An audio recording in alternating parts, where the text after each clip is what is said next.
notes. Okay, all right, so let's look at using midpoint and distance formula. Here is our midpoint formula. You have 2 points, an x and a y and an x and a y. Our midpoint, think about it. It should make sense. Stop talking. It should make sense. The midpoint is in the middle. So if you've got 2 values and you want to find what's in the middle, it kind of makes sense to add them together and divide by 2. It's like the average. Okay, if it's in the middle, it's like the average of those 2 points. You add them together and you divide by 2. So the first example here is very simple. If we've just got to find the midpoint of the line segment that has the given endpoints, all we have to do is add our x values together, divide by 2, add our y values together, and divide by 2. So let's do that. Midpoint equals -10 plus 4 divided by 2, -1 plus -7 divided by 2. Let's simplify that. -10 plus 4 is -6. -6 divided by 2 is -3. It makes sense. -3 is 7 units away from -10, and it's 7 units away from +4. -1 plus -7 is -8.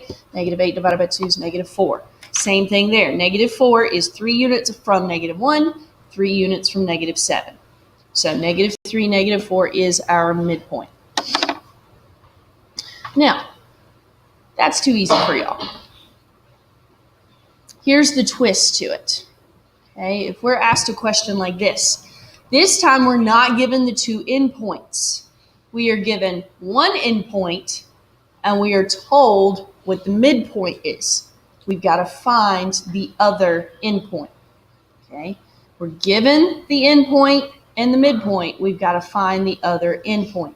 So here's the way that I look at it.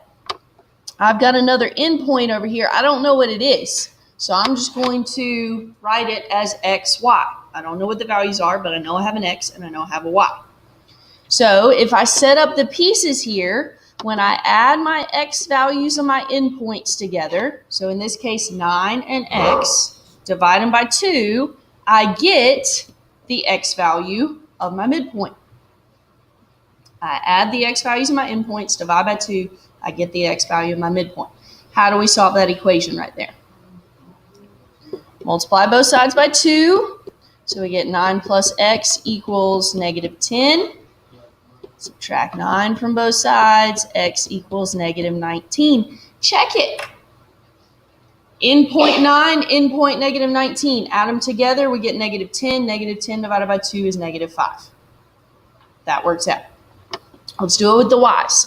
Add the y value of our endpoint to the y value of our unknown endpoint, so 4 plus y divided by 2 equals the y value of our midpoint.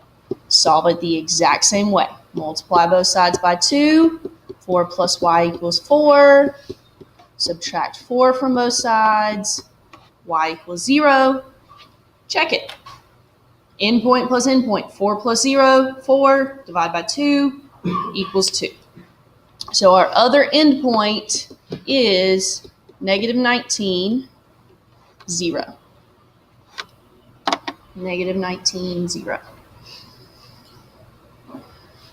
So I've got a practice problem for you, and after you finish the practice problem, I want you to think about, in the context of a circle, how might we use the midpoint formula?